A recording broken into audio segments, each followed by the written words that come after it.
yang menemui pelakunya nanti dikubur, dan disitulah kemudian dia merasa senang ketika ditanya, siapa engkau? Ana amaluka sholeh, aku adalah amalmu yang baik.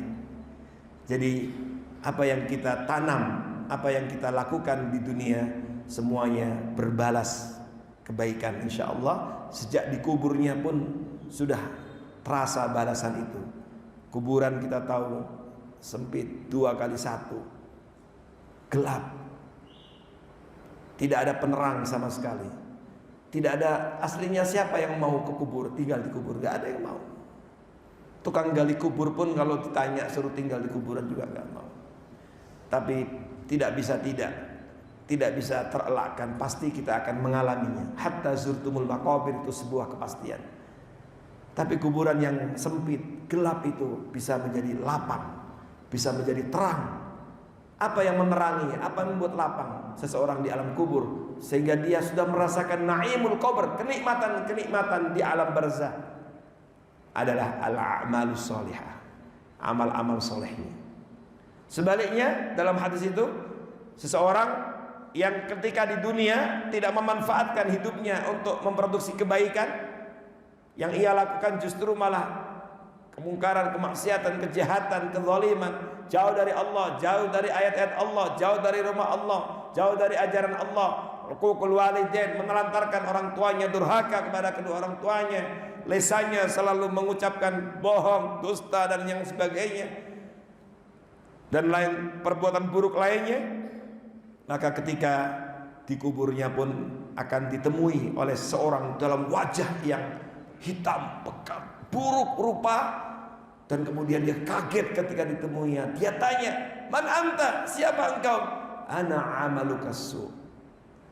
Lalu dia mengatakan, aku adalah perbuatanmu yang buruk, dan berbalas kubur, sehingga kuburan yang sempit terasa sempit, kuburan yang gelap semakin gelap, dan di situ sudah ada yang namanya azabul qabr, azab kubur. Makanya dalam Al-Quran telah diterangkan sebagaimana tafsir para ulama, Fir'aun itu sekarang sedang disiksa di kubur, ghuduwa wa asyiyah, dan juga orang-orang yang zalim disiksa di kuburnya. Maka Rasulullah SAW mengajarkan kepada kita, di antaranya selain berbuat amal soleh, kita pun juga memohon kepada Allah perlindungan dari azab kubur.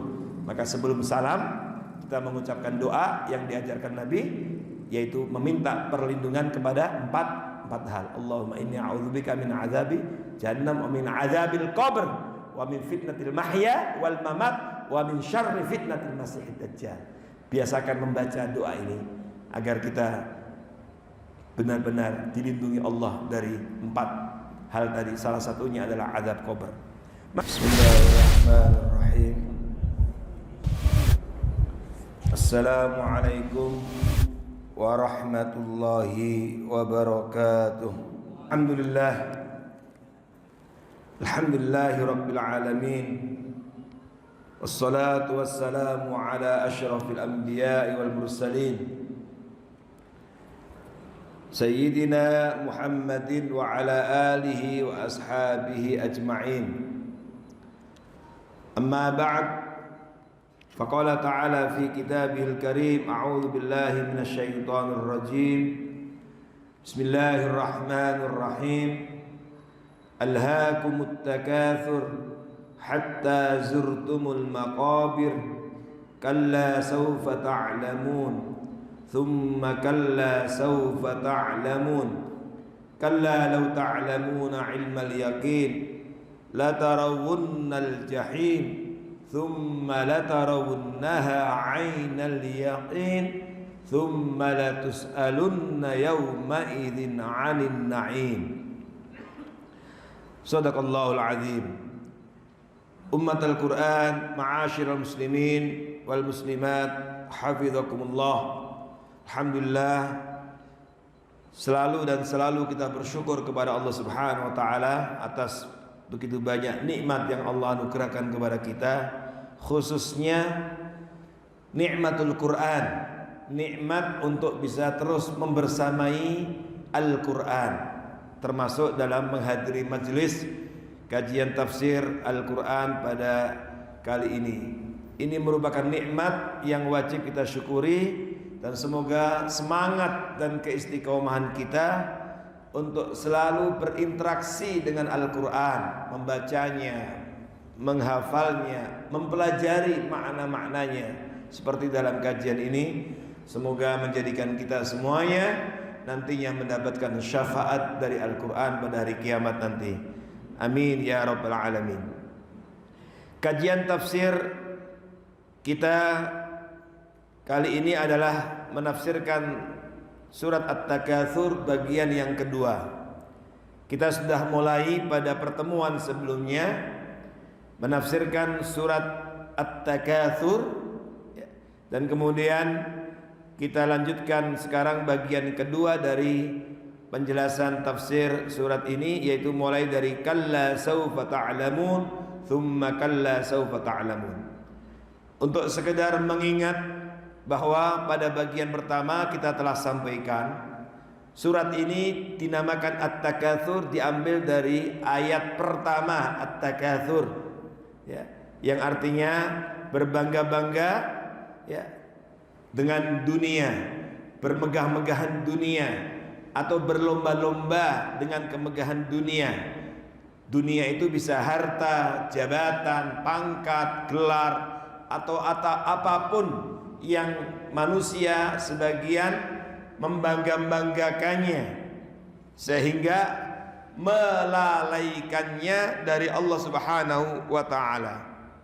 Maka Allah Subhanahu wa taala di dalam surat ini mengingatkan bahwa banyak manusia yang lalai kepada Allah karena terhipnotis, tertipu oleh dunia yang sesaat itu, dunia yang kecil itu, dunia yang hina itu.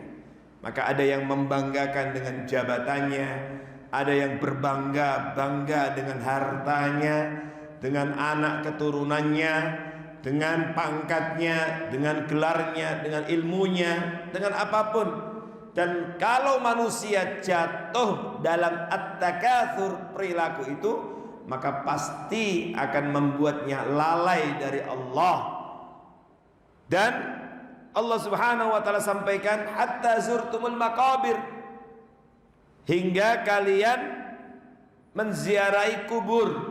Nah, telah kita sampaikan yang dimaksud dengan hatta zurtumul maqabir, hingga kalian mengunjungi atau masuk ke kubur. Ini ada beberapa penjelasan para ulama. Ada yang mengatakan hingga kalian masuk ke liang kubur. Apa artinya? Bahwa apa yang kalian bangga-banggakan itu pada akhirnya akan berkesudahan, akan terhenti ketika kalian sudah masuk ke liang kubur. Ada juga yang mengatakan bahwa ini menunjukkan bahwa kalian akan terkaget-kaget bahwa apa yang selama ini kalian banggakan, bahwa dunia dan segala pernak-perniknya yang membanggakan kalian, yang membuat sebagian kalian mengira bahwa itu tidak ada kesudahannya, karena ada sebagian manusia menganggap selama-lamanya tidak akan ada akhirnya. Maka nanti kalian akan tahu ketika kematian datang dan kalian sirtum ilal maqabir, pada saat itulah kalian akan terbelalak, tahu bahwa akhirnya apa yang kalian bangga-banggakan itu tidak ada manfaatnya. Maka Allah Subhanahu wa taala ingatkan, ya, alhaakumut takatsur hatta zurtumul maqabir. Selanjutnya kalla saufa ta'lamun. Ma'asyiral muslimin hafizakumullah, kata kalla di dalam Al-Qur'an itu para ulama tafsir mengatakan kalimatuz zajrin wa ibtal. Itu adalah kata yang digunakan oleh Allah dalam Al-Qur'an untuk, ya, sebagai kalimatuz zajrin, yaitu ungkapan penolakan, yang juga sekaligus menegaskan bahwa kalla, sekali-kali tidak. Apa maksudnya sekali-kali tidak? Sekali-kali tidak apa yang selama ini kalian anggap bahwa dunia yang kalian bangga-banggakan itu dapat mengekalkan kalian, itu sekali-kali tidak. Sekali-kali tidak, ya, sebagai kalimat penolakan bahwa apa yang selama ini kalian bangga-banggakan itu, jabatan, harta, kekuasaan dan seterusnya itu, kalla, sekali-kali tidak, itu tidak akan sama sekali memberikan manfaat bagi kalian ketika seluruh dunia yang kalian banggakan tadi itu melalaikan kalian. Ma'asyiral muslimin hafizakumullah, Allah Subhanahu wa taala ingatkan kalla saufa ta'lamun, yang artinya tadi sekali-kali tidak, saufa ta'lamun, kelak kalian akan mengetahui. Kata saufa Bapak Ibu di dalam Al-Qur'an itu adalah lil istiqbal ba'id, menunjukkan untuk hari-hari ke depan yang jauh, yang sesuatu yang jauh. Ada saufa, ada sin, sa, ya, ada biasa fi'il mudhari'. Saufa itu pasti dia digunakan diantaranya apa, dengan fi'il mudhari', disandingkan dengan fi'il mudhari'. Saufa ta'lamun, dan fi'il mudhari' itu menunjukkan yang akan datang. Tapi saufa ini yang akan datang dalam kurun waktu yang lama, jauh. Maka kalau kita mengatakan saufa adhab, aku akan kelak akan pergi, maka bisa setelah sekian hari, atau bisa setelah 1 bulan, atau bisa juga setahun lagi. Jadi istiqbal ba'id. Tapi kalau sa'adhab, itu berarti lebih dekat waktunya. Artinya apa? Allah Subhanahu wa taala ingin ingatkan, kalla saufa ta'lamun, sekali-kali tidak, kelak kalian akan mengetahui. Mengetahui apa? Allah tidak menyebut maf'ulnya, objeknya tidak disebut. Tidak disebut objeknya apa, mengetahui apa. Maka dari sini ketika tidak disebut objeknya, maka masuk di situ apapun. Maka sebagian ulama tafsir mengatakan kalla saufa ta'lamun, kelak kalian akan mengetahui akibat dari perbuatan kalian yang membangga-banggakan harta dan dunia tadi itu. Kalian akan tahu akibatnya. Kalian akan tahu bagaimana harta, jabatan, kekuasaan, dan apapun yang kalian bangga-banggakan ketika di dunia itu ternyata justru malah mencelakakan kalian.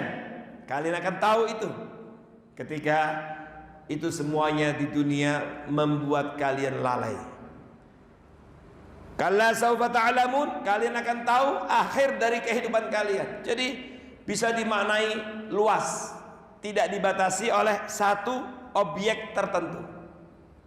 Inilah maksud ketika Allah tidak menyebutkan maf'ulnya, karena kata ta'lamun, alima ya'lamu, ini adalah fi'il muta'addi. Dalam bahasa Arab adalah kata kerja yang harusnya ada objeknya, mengetahui apa, tetapi tidak disebut oleh Allah untuk supaya kita menghadirkan satu pemahaman bahwa perbuatan membangga-banggakan dunia tadi itu, bermegah-megahan dengan dunia tadi itu, berlomba-lomba menumpuk dunia, harta dan seterusnya tadi itu, ketika itu melalaikan kalian, itu kalian nanti akan tahu betul tentang akibat perbuatan itu, balasannya seperti apa, konsekuensinya seperti apa, kalian akan tahu. Tsumma kalla saufa ta'lamun, kemudian kalian benar-benar akan tahu. Tsumma kalla saufa ta'lamun, kemudian sekali-kali tidak, kelak kalian akan mengetahui. Bapak Ibu hafizakumullah, di dalam surat At-Takatsur ini yang pendek, tidak terlalu panjang, hanya 8 ayat, Allah Subhanahu wa taala sampai perlu mendatangkan beberapa lafaz berulang-ulang. Dan ini menunjukkan penguatan, taukid, penegasan. Kenapa kok sampai berulang-ulang? Surat At-Takatsur ini adalah surat Makkiyah yang telah kita sampaikan, turun sebelum Rasulullah SAW hijrah, dan berbicara tentang kepastian kematian dan kemudian kepastian hari akhir yang merupakan yaumul jaza, hari pembalasan atas perbuatan manusia selama di dunia. Nah, dalam konteks ini manusia banyak yang tidak percaya. Ada banyak manusia yang mengingkari.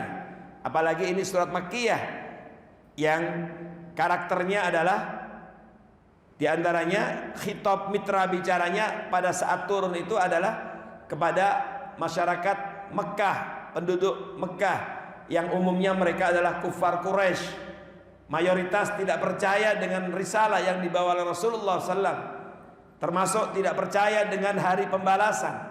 Bahkan sampai sekarang pun manusia ada yang tidak percaya dengan hari pembalasan, hari kiamat sebagai hari pembalasan itu. Maka Allah Subhanahu wa taala perlu ulang lagi sebagai kata penegas. Nanti perhatikan, ada kata yang sering diulang oleh Allah Subhanahu wa taala di sini. Pertama, kata kalla. Kalla ini kalimatuz zajr, ungkapan penolakan, ya. Ungkapan, ya, penegasan bahwa itu tidak benar apa yang kalian yakini itu. Diulang kalla, kalla, sampai ada 3 kalla di dalam surat ini. Kemudian kata ta'lamun. Kata ta'lamun diulang oleh Allah Subhanahu wa taala juga sampai 3 kali. Kalla saufa ta'lamun, thumma kalla saufa ta'lamun, kalla law ta'lamuna ilmal yaqin. Jadi ada beberapa kata yang perlu diulang oleh Allah Subhanahu wa taala. Kemudian juga kata thumma 3 kali. Thumma kalla, thumma la tarawunnaha 'ainal yaqin, thumma la tus'aluna yauma. Kemudian begitu banyak Allah mendatangkan kata penegas, huruf taukid, lam, la tarawunnal jahim, lamnya huruf taukid, kemudian nunnya itu kan la tarawunnal jahim, itu aslinya la tarawunanna, tapi dibuang nun yang kedua kemudian menjadi la tarawunnal jahim. Nah, dalam bahasa Arab itu biasa digunakan seperti itu, didatangkan nun yang kedua itu adalah nun taukid, nun penegas juga. Dan itu diulang la tarawunna 2 kali. Jadi subhanallah, begitu banyak pengulangan-pengulangan. Termasuk al-yakin, ada ilmal yakin, ada ainul yakin. Diulang lagi juga.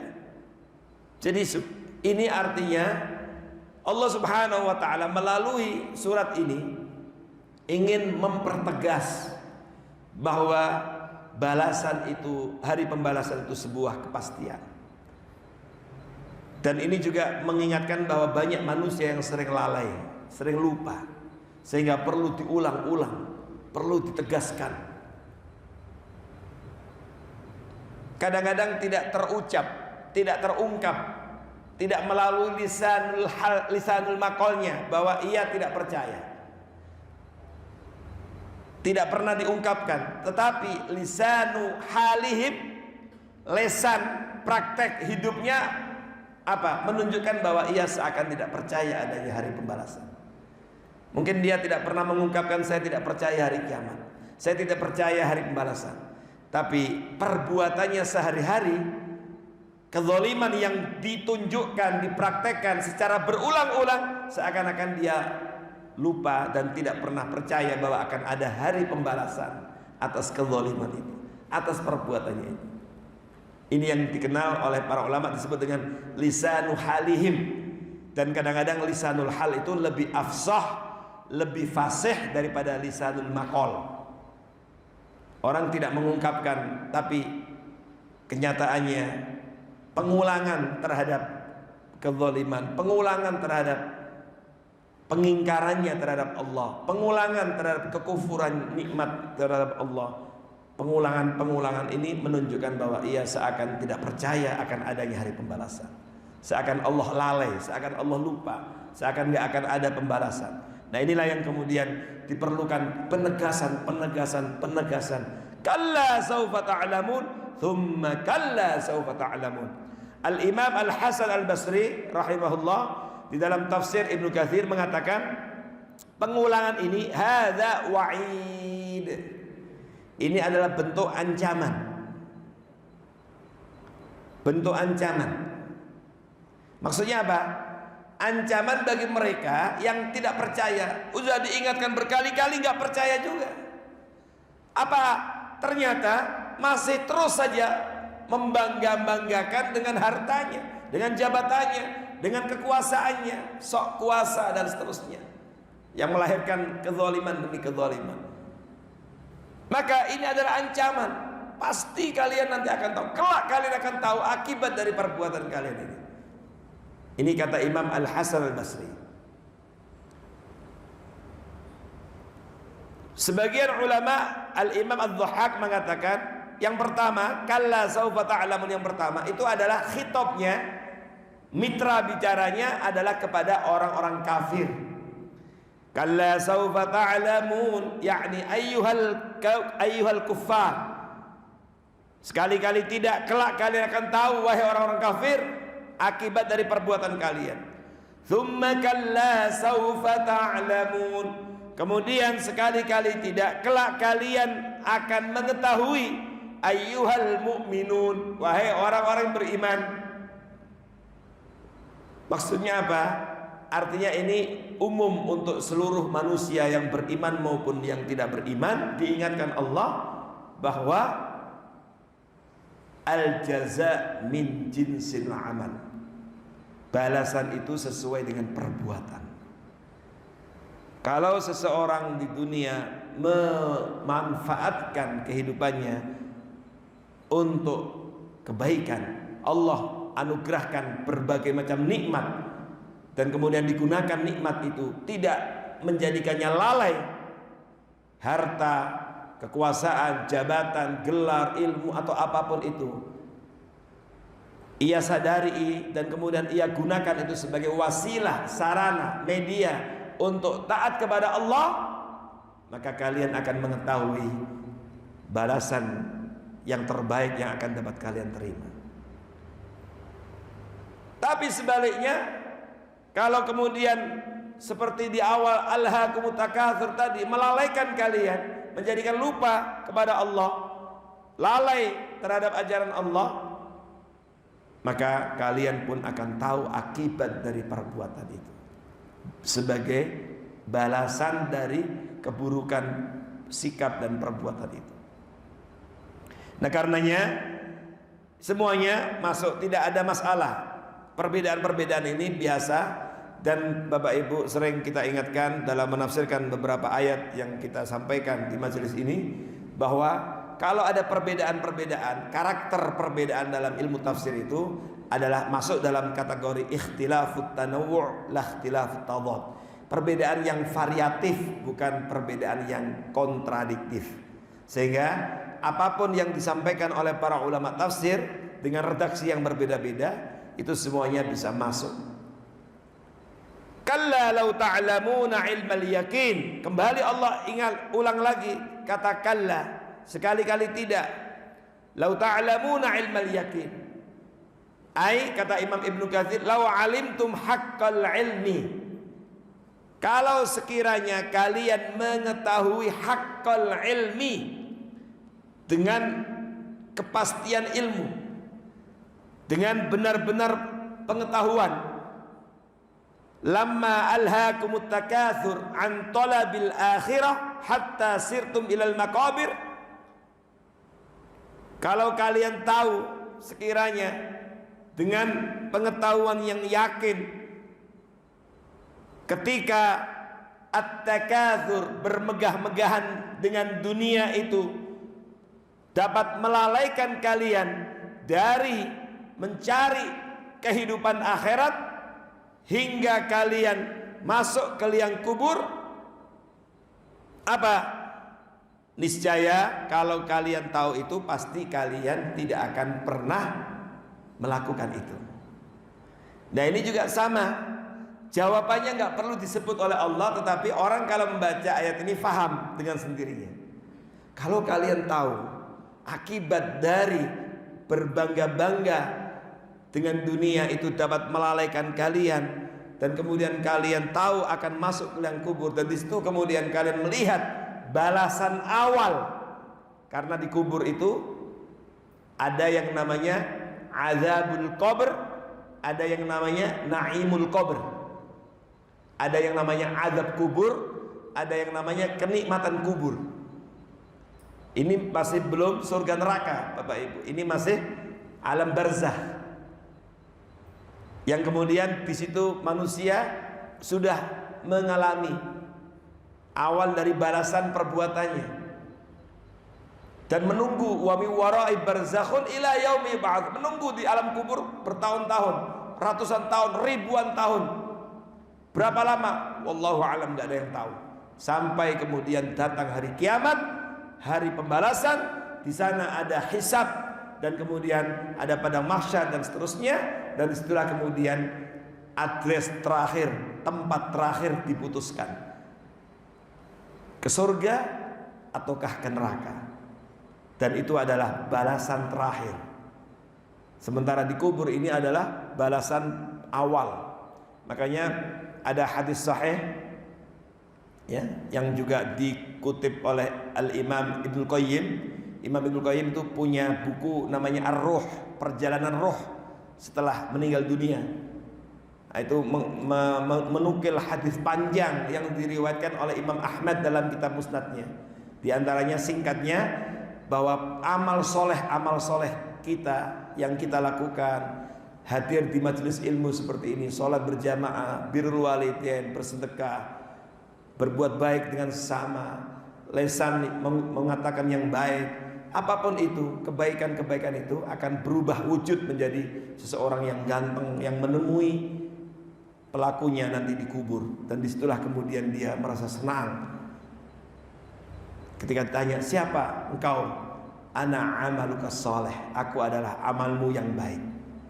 Jadi apa yang kita tanam, apa yang kita lakukan di dunia, semuanya berbalas kebaikan insya Allah. Sejak di kuburnya pun sudah terasa balasan itu. Kuburan kita tahu sempit, 2x1, gelap, tidak ada penerang sama sekali. Tidak ada, aslinya siapa yang mau ke kubur, tinggal di kubur? Gak ada yang mau. Tukang gali kubur pun kalau ditanya suruh tinggal di kuburan juga gak mau. Tapi tidak bisa terelakkan, pasti kita akan mengalaminya. Hatta zurtumul maqabir, itu sebuah kepastian. Tapi kuburan yang sempit, gelap itu bisa menjadi lapang, bisa menjadi terang. Apa yang menerangi, apa yang membuat lapang seseorang di alam kubur, sehingga dia sudah merasakan naimul qabr, kenikmatan di alam barzah, adalah al-a'malus sholihah, amal-amal solehnya. Sebaliknya dalam hadis itu, seseorang yang ketika di dunia tidak memanfaatkan hidupnya untuk memproduksi kebaikan, yang ia lakukan justru malah kemungkaran, kemaksiatan, kejahatan, kezaliman, jauh dari Allah, jauh dari ayat-ayat Allah, jauh dari rumah Allah, jauh dari ajaran Allah, uququl walidain, menelantarkan orang tuanya, durhaka kepada kedua orang tuanya, lisannya selalu mengucapkan bohong, dusta dan yang sebagainya, dan lain perbuatan buruk lainnya.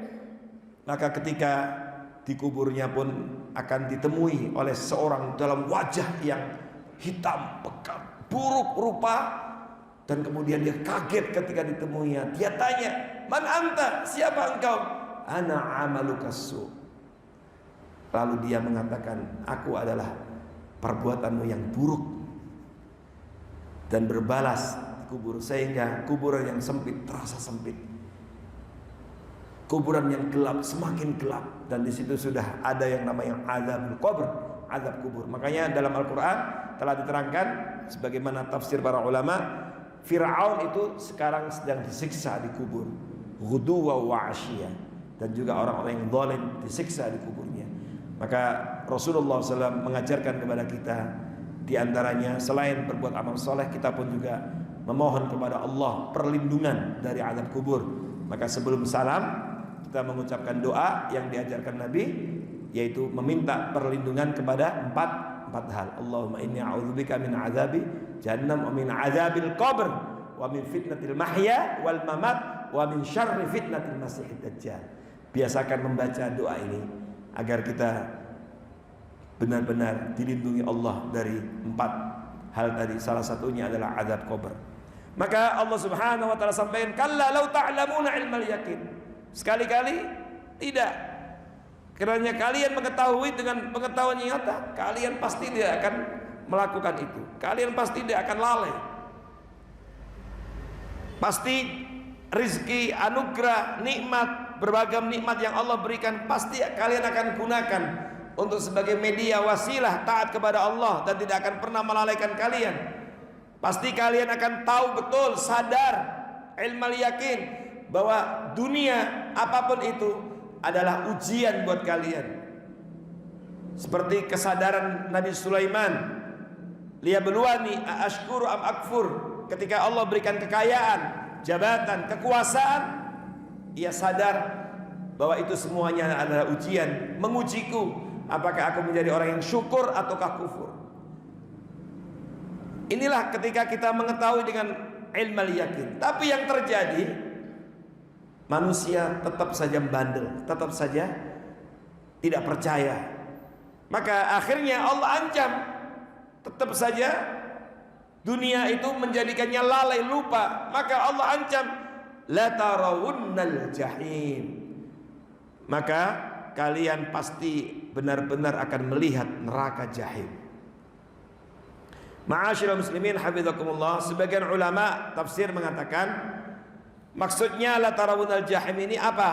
Ada yang mengatakan ini adalah untuk orang-orang yang kufur, yang lalai dengan kemegahan dunia tadi, maka mereka akan dimasukkan, akan diperlihatkan neraka jahim, dan kemudian mereka sudah tahu tentang alamat, adres, tempat tinggalnya nanti, diperlihatkan kepada mereka sehingga semakin takut dan muncul penyesalan yang luar biasa. Tapi penyesalan itu tidak ada artinya di sana. Ada sebagian ulama tafsir mengatakan termasuk orang-orang beriman akan ditunjukkan juga, diperlihatkan. Jadi nanti di akhirat semua manusia siapapun itu, orang kafir, orang mukmin akan tahu, akan melihat neraka jahim, dan disitulah muncul rasa gentar takut. Bapak Ibu, jangankan neraka, di dunia saja kadang-kadang muncul rasa takut gentar ketika kita melihat api. Ketika gunung meletus, kemudian menimbulkan lava, panas, orang kemudian takut. Bahkan kemudian berlarian ke sana kemari menyelamatkan diri. Ada kebakaran, orang histeris, la sabahullah.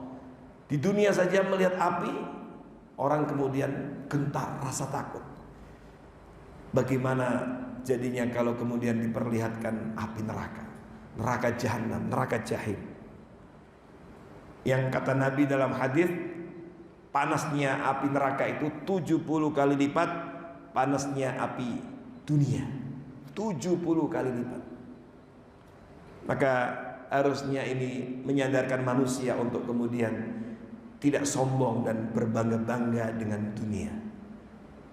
Tetapi anugerah nikmat dunia yang Allah anugerahkan itu digunakan betul-betul untuk meningkatkan ketaatannya kepada Allah Subhanahu wa taala. La tarawunnal jahim thumma la tarawunnaha 'ainal yaqin. Kemudian kalian benar-benar akan melihatnya, melihat neraka jahim ini dengan 'ainal yaqin, dengan mata kepala sendiri.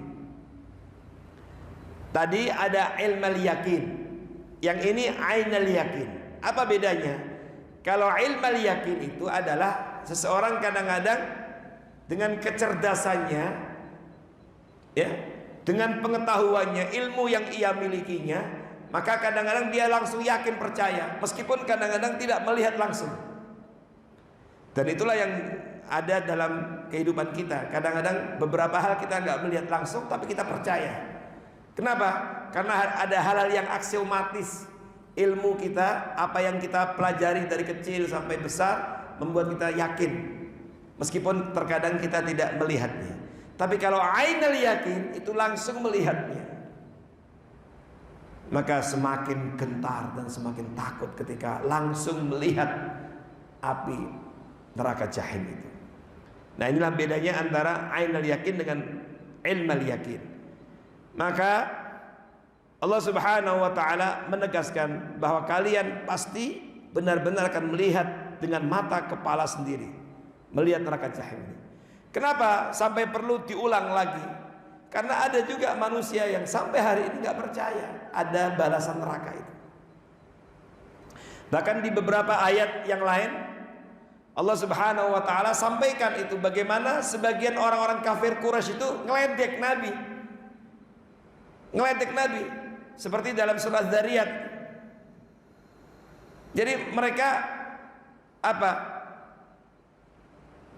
Meledek Nabi dengan pertanyaan-pertanyaan yang tidak perlu.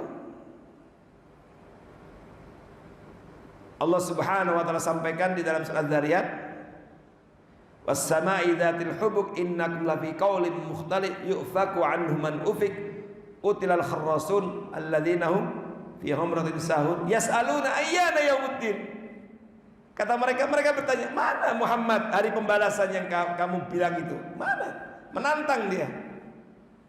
Jadi ada manusia-manusia yang kadang-kadang diingatkan itu bukan malah terima kasih, sadar, tidak. Diulang-ulang kezaliman itu. Maka kalian pasti akan melihat. Memang tidak cepat, kadang-kadang diulur-ulur oleh Allah. Itu yang namanya istidraj. Istidraj itu istilahnya orang Allah ulur-ulur, kadang-kadang tidak langsung dibalas dengan neraka. Ditangguhkan dulu. Dalam bahasa yang lain istidraj itu dicuekin oleh Allah. Udah Allah nggak peduli, cuekin. Sehingga terus saja dengan kezalimannya, terus saja dengan kemungkaran, terus saja dengan keingkarannya, terus saja dengan kekufurannya, sampai kemudian ketika zurtumul maqabir baru dia sadar, oh, tapi kalau sudah datang kematian, penyesalan itu tidak ada artinya. Dan itu Allah ceritakan dalam Al-Quran bagaimana manusia akan menyesal, tapi penyesalan itu datang pada saat yang tidak ada manfaatnya. Di antaranya ketika datang kematian, ketika mereka masuk kubur, baru kemudian mereka menyesal. Hatta idza jaa ahadahumul maut qala rabbirji'un.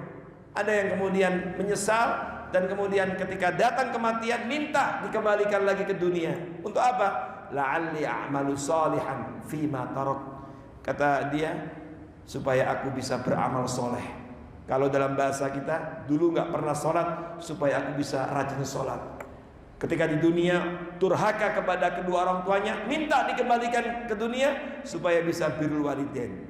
Di dunia pelit, kikir, nggak pernah bersedekah, minta dikembalikan di dunia supaya bisa bersedekah. Maka mumpung masih di dunia, perbanyak amal soleh, perbanyak sedekah, perbanyak ibadah. Maka Allah katakan, kalla innaha kalimatun huwa qailuha. Sekali-kali tidak, itu hanya ungkapan yang tidak ada manfaatnya. Wa min waraihim barzakhun ila yaumi ba'tsun. Di belakang mereka telah menunggu barzakh, dan kemudian mereka menunggu sampai hari mereka akan dibangkitkan. Tsumma la tarawunnaha 'ainal yaqin. Jadi kelak pasti kalian akan mengetahui dengan 'ainal yaqin. Kemudian Allah Subhanahu wa taala tutup dengan tsumma la tus'alunna yauma idzin 'anil na'im. Kemudian kalian benar-benar akan ditanya, diminta pertanggungjawaban pada hari itu, yaitu hari kiamat, anin naim, tentang kenikmatan yang kalian bermegah-megahan di dunia tadi itu. Apa ditanya? Min aina, dari mana kamu dapatkan itu? Korupsi, mengelabui, menipu, dengan memakap, dengan menzalim, kalian dapatkan itu. Atau kalau udah dapat, Fima anfaqtah, ditanya, untuk apa engkau belanjakan? Ada orang yang mungkin dia mendapatkannya dengan cara yang halal, tapi membelanjakannya untuk hal yang haram, maka ditanya juga, untuk apa engkau belanjakan harta itu? Udah dapat dengan susah-susah, tapi kemudian untuk apa? Apakah untuk kepentingan-kepentingan yang menjadikan engkau dekat dengan Allah? Atau seperti apa? Ditanya. Fima anfaqta. Jadi ini adalah pertanyaan-pertanyaan yang meminta pertanggungjawaban kepada kita terhadap apa-apa yang Allah anugerahkan kepada kita, beragam kenikmatan-kenikmatan itu. Tsumma la tus'alunna yauma idzin 'anil na'im. Apakah ada kontribusi andil dari sebagian hartamu itu untuk memakmurkan rumah Allah?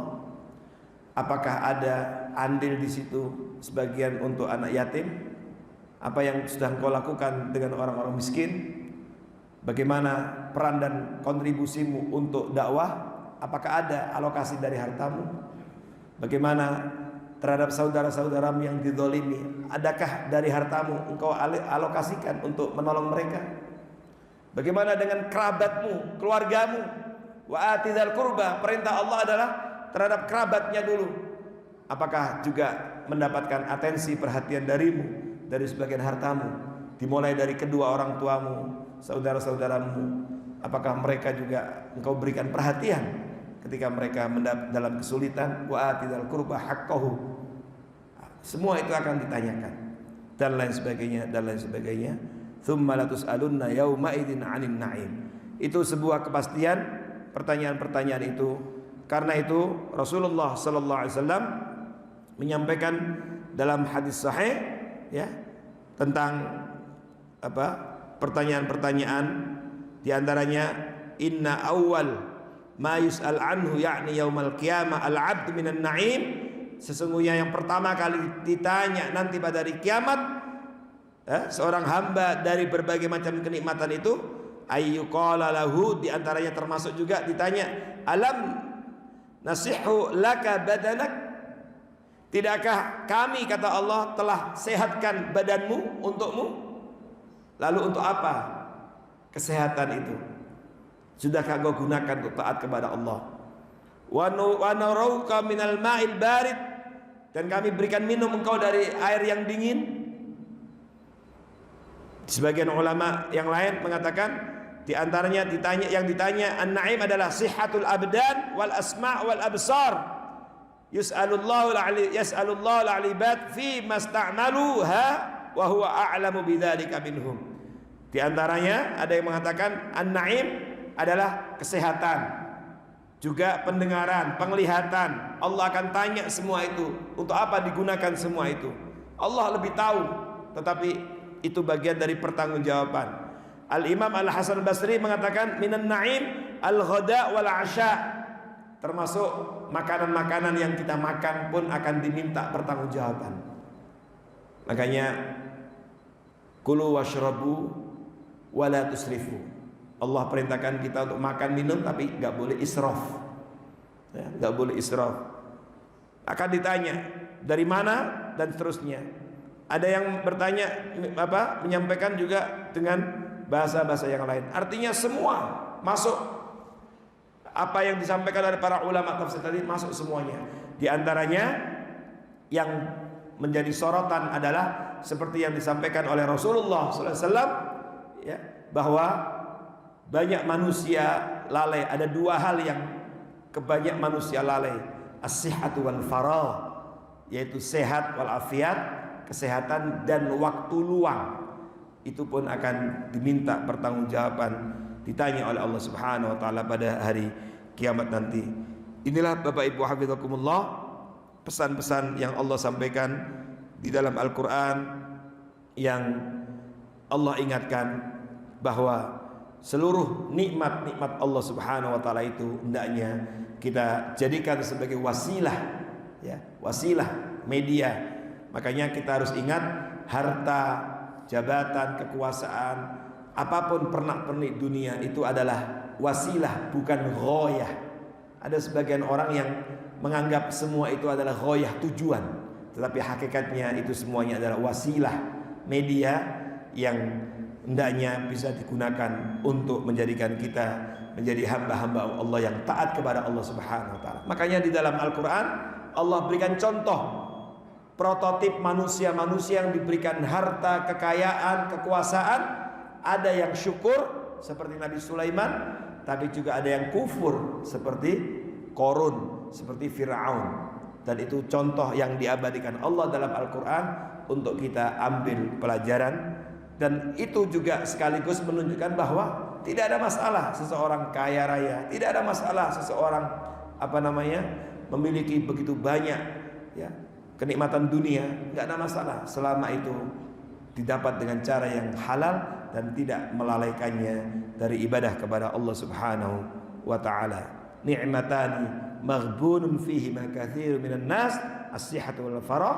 Di antaranya kata Nabi, ada dua nikmat yang banyak manusia lalai, dan ini termasuk yang akan ditanya nanti pada hari kiamat adalah sehat wal afiat, kesehatan dan waktu luang. Semoga Allah Subhanahu wa taala jadikan kita semuanya termasuk hamba-hambanya yang senantiasa semangat menggunakan seluruh fasilitas dunia dan beragam nikmat dunia untuk taat kepada Allah, dan dijauhkan dari perilaku at-takatsur yang membuat lalai dan akhirnya terancam oleh neraka jahim. Amin ya rabbal alamin. Na'udzubillahi min dzalik. Aku qouli hadza astaghfirullah wa lakum. Kita tutup dengan baca doa kafaratul majlis. Subhanakallahumma wa bihamdika asyhadu an la ilaha illa anta astaghfiruka wa atubu ilaik. Qul qouli hadza astaghfirullah wa lakum wa fawqa kulli dzin alim. Assalamualaikum warahmatullahi wabarakatuh.